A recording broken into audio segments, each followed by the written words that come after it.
That was some challenging literature.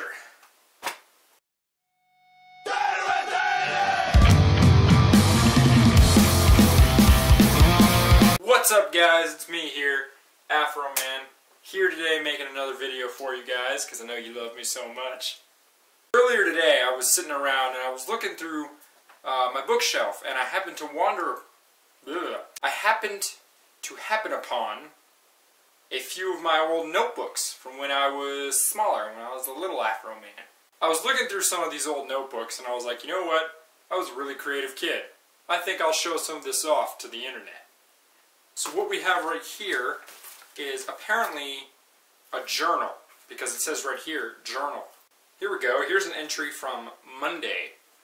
No other date beyond that. Today was, well, kind of boring. I had a little homework, but not much. Man, I wish summer was longer. I really don't like school. Oh well, just gonna have to deal with it. Exciting life I had. Here's another entry from Wednesday. Today was pretty good.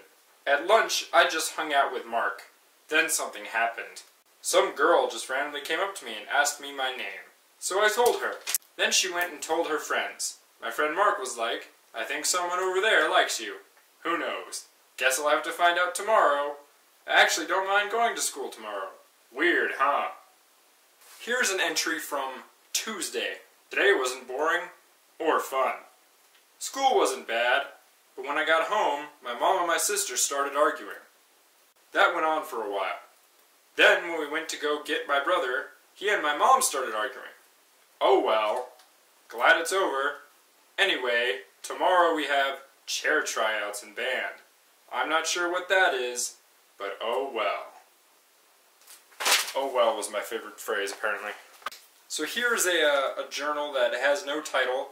Very faintly, you can see there, I have a picture of two ninjas. Here's a letter that I was apparently writing to my principal of my elementary school. Dear Mrs. Bear, I hope that was her real name. I am a 4th grader currently attending family school. I am writing this because I want to express several concerns about the school. For example, a duty once came up to me and said, "Stop your annoying screaming." I think the duties should not say this, because we have to be quiet during class, and recess is our time to let it out. Here are my other concerns. Number 1. I think that the duties should be more strict about cursing. Anyone who does should owe 5 minutes on the wall. Number 2. There was no number 2. Here's a picture I drew from when I was in, I don't know, I think it must have been 4th grade. Same journal, by the way. Apparently, I didn't know how to spell rawr. Here's another picture I drew of, I guess, what was supposed to be a man with a chicken leg hitting a Gandalf. And here's another picture of a man with a sun around his head, apparently slapping a man with connected boobs. Well, guys, I think that's going to be it for this video. I think I've shown you enough embarrassment for one day. If you guys liked the video, please like it, share it, subscribe to my channel. It really helps me out. But anyway, thanks for watching, guys, and I will see you later. Peace!